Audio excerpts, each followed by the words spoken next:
If you're in Vancouver, Canada for just a day, skip the normal tourist traps. Come with me as I show you some of the most surprising, sustainable, and off-the-radar spots that some of the locals don't even know about. Let's make the best use of 24 hours in one of the greenest cities on Earth.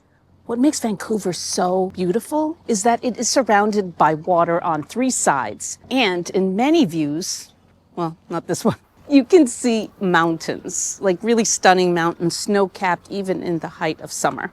You can walk along this seawall during a good portion of the trek around Vancouver. We are walking along False Creek, and this had a major role in the establishment of Vancouver.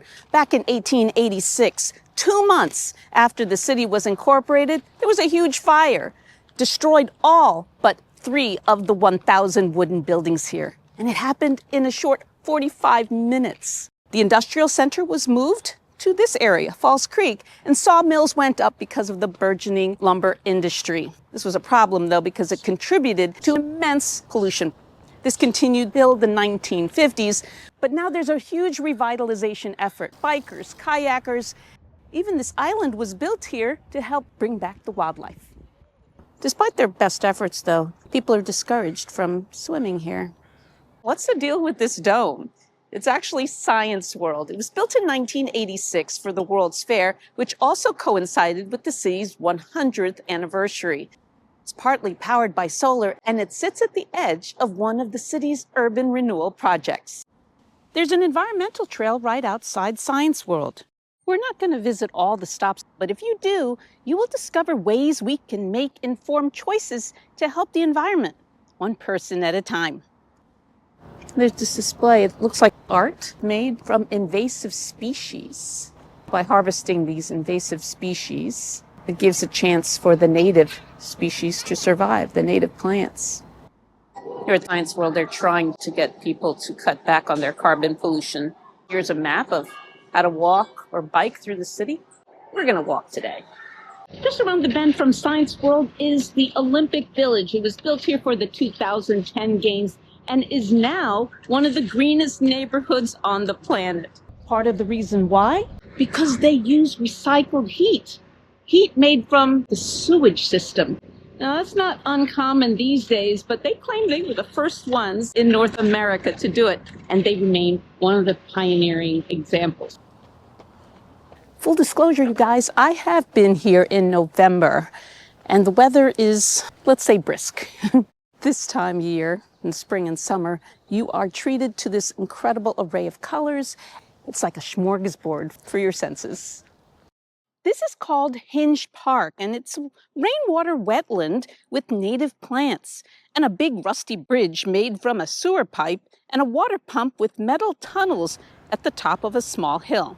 The park was created as part of the 2010 Winter Games Athletic Village, and it really does seem to epitomize the city's sustainability efforts. Walking does have its dangers. Yikes. Have you seen so many Canadian geese? I guess it makes sense, right? We're in Canada. Next stop, Granville Island. It's known for its public market and artist studios. Walk around and enjoy the local food, the handicrafts, and entertainment. They'll have street musicians and public art just everywhere. What's really interesting is that this place used to be filled with factories and sawmills. Now it's an entertainment venue, but a very recycled one. Let's take a peek at what's inside that public market, though. They do know how to present things well. Wow. Yikes. You bring your dog and you can't bring them inside, you can leave them in here for a little bit. And it's free. Use the app. Pretty wild. And if you want to get a little more adventurous and check out whales, but on a speedboat in this getup. This is Vancouver. Nature is only a few steps away. If you don't want to walk around, you can take a water taxi. Well, they have an all-day pass if you want. It takes you all throughout False Creek. Now we're at the Dr. Yan-Sen Classical Chinese Garden. Let's go inside to see why it made the list.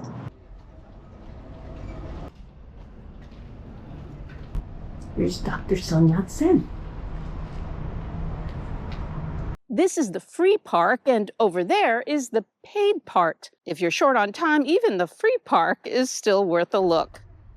While there are people here, it's not at all crowded. It's one of the reasons I wanted to come. We are right in the middle of the city. Let's go see what you get for the paid version. The first place we visited was a public park.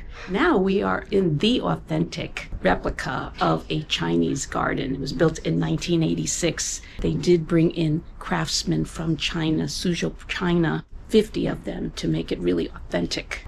It's made of traditional Ming Dynasty techniques. It's not using any power tools, no nails, no screws. Every plant, every stone produces a harmony. Everything has a purpose. For the admission price, you get free jasmine tea in the tea house. Beautiful woodwork and the lattice-framed windows.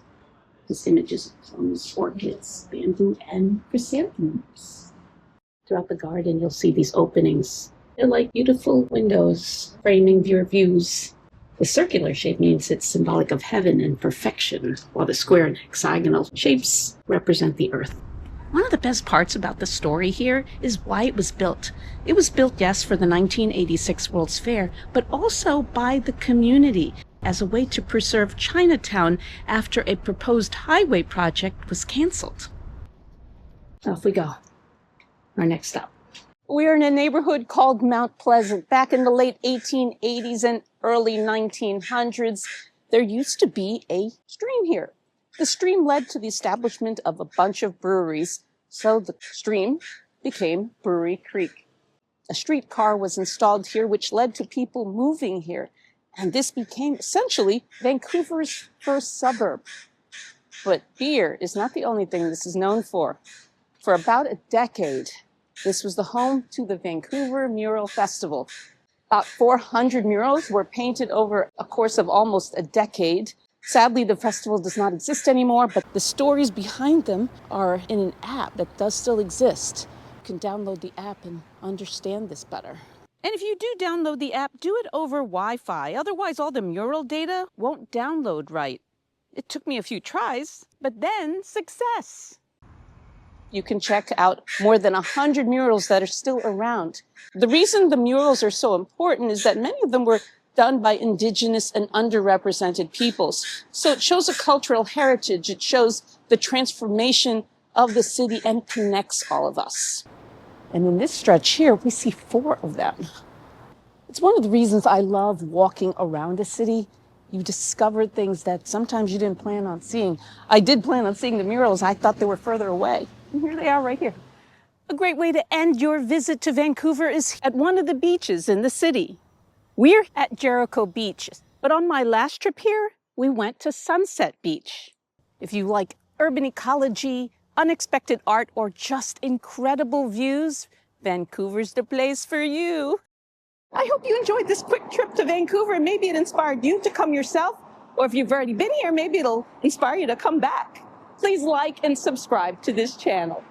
Thank you so much for joining me on Mary Goes Round the World. Here's my tip of the week for you. While Vancouver itself is quite safe, at least it feels that way to me when I'm walking around, about a block away from the Chinese garden in Chinatown, not so much. Kind of scary. And I'm from New York, so I'm not easily scared. That's my tip of the week for you.